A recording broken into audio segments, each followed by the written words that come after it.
Albert Einstein once said, everybody's a genius. But if you judge a fish by its ability to climb a tree, it will live its whole life believing that it is stupid.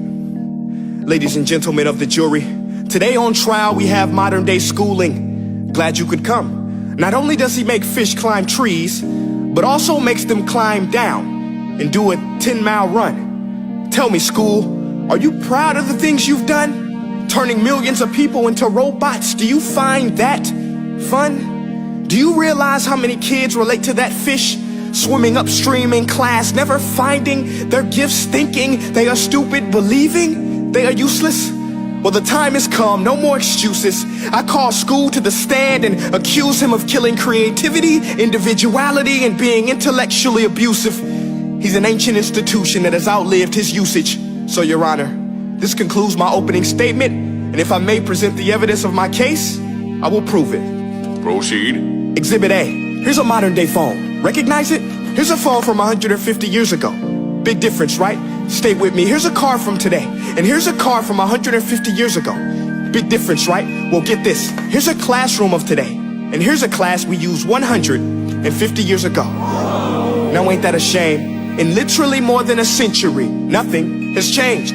Yet you claim to prepare students for the future? But with evidence like that, I must ask, do you prepare students for the future or the past? I did a background check on you and let the record show that you were made to train people to work in factories, which explains why you put students in straight rows, nice and neat, tell them sit still, raise your hand if you want to speak, give them a short break to eat, and for 8 hours a day tell them what to think. Oh, and make them compete to get an A letter which determines product quality, hence grade A of meat. I get it. Back then, times were different. We all have a past. I myself am no Gandhi. But today, we don't need to make robot zombies. The world has progressed. And now we need people who think creatively, innovatively, critically, independently, with the ability to connect. See, every scientist will tell you that no two brains are the same. And every parent with 2 or more children will confirm that claim. So please explain why you treat students like cookie cutter frames or snapback hats, giving them this one-size-fits-all crap. Watch your language. Sorry, Your Honor, but if a doctor prescribed the exact same medicine to all of his patients, the results will be tragic. So many people will get sick, yet when it comes to school, this is exactly what happens. This educational malpractice, where one teacher stands in front of 20 kids, each one having different strengths, different needs, different gifts, different dreams, and you teach the same thing the same way? That's horrific. Ladies and gentlemen, the defendant should not be acquitted. This may be one of the worst criminal offenses ever to be committed. And let's mention the way you treat your employees. Objection. Overruled. I want to hear this. It's a shame. I mean, teachers have the most important job on the planet, yet they're underpaid? No wonder so many students are short-changed. Let's be honest, teachers should earn just as much as doctors, because a doctor can do heart surgery and save the life of a kid, but a great teacher can reach the heart of that kid and allow him to truly live. See, teachers are heroes that often get blamed, but they're not the problem. They work in a system without many options or rights. Curriculums are created by policymakers, most of which have never taught a day in their life. Just obsessed with standardized tests. They think bubbling in a multiple choice question will determine success. That's outlandish. In fact, these tests are too crude to be used and should be abandoned, but don't take my word for it. Take Frederick J. Kelly, the man who invented standardized testing, who said, and I quote, "These tests are too crude to be used and should be abandoned." Ladies and gentlemen of the jury, if we continue down this road, the results will be lethal.